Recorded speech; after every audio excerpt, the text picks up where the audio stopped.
My name is Dr. Nancy Siegel. I'm a psychology professor at California State University, Fullerton.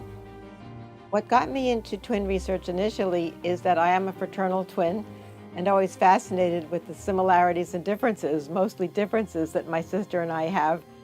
And I used to wonder as a child how this could be if we had the same parents and same environments.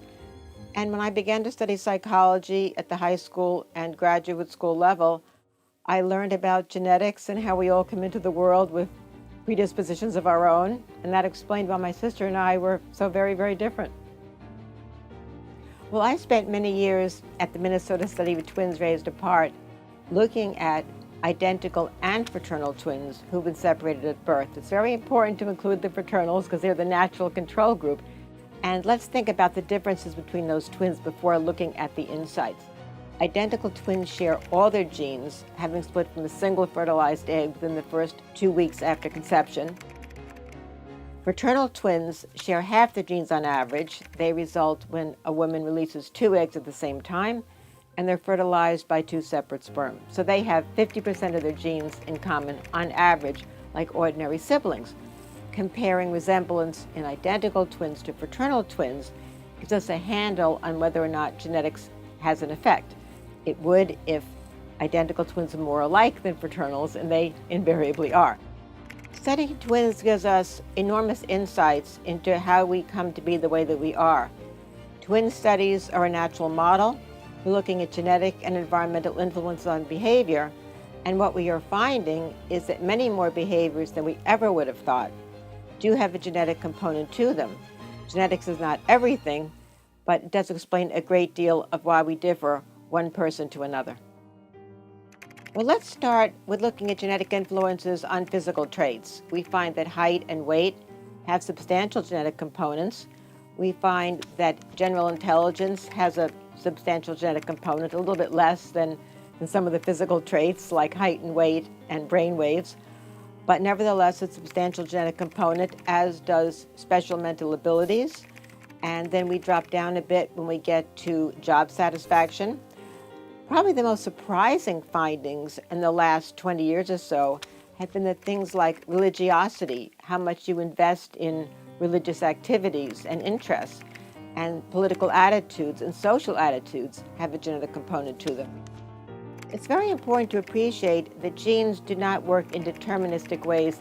They work in probabilistic ways. They predispose, but they do not provide the final word. Genes change in expression. Just because you have a gene doesn't mean it will always be expressed. It takes a certain environment to bring that out. We all have genes that will be expressed given a particular environment. Now, with identical twins, they have the same DNA, but sometimes gene expression can occur in one twin and not the other, and this can create differences between them. And these environmental differences that trigger different gene expression might even start in the womb. The beauty of identical twins raised apart is that they share only their genes and not their environments. So any resemblance between them is tied to their common genes. We find some amazing similarities in identical twins raised apart, many more than we ever would have anticipated. Not just in the more traditional areas like intelligence, personality, physical features like height and weight, but in some more unusual habits, such as a pair of twins who both used to scatter love letters around the house to their wives, and both bit their nails down to the nub, and both explained their same mixed headache syndrome in exactly the same way as if someone is beating on their head with a hammer. These are very challenging, and you can ask yourself, are they due to just random chance? My answer to that is no, they're not.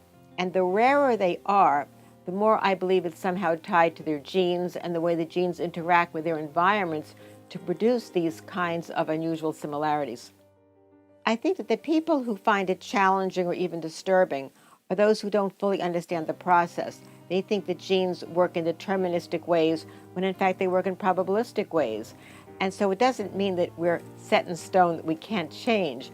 It means that we can change. We can alter environments to make behavioral expression different. We can work to prevent disease or to mitigate it. But we can't all be the same.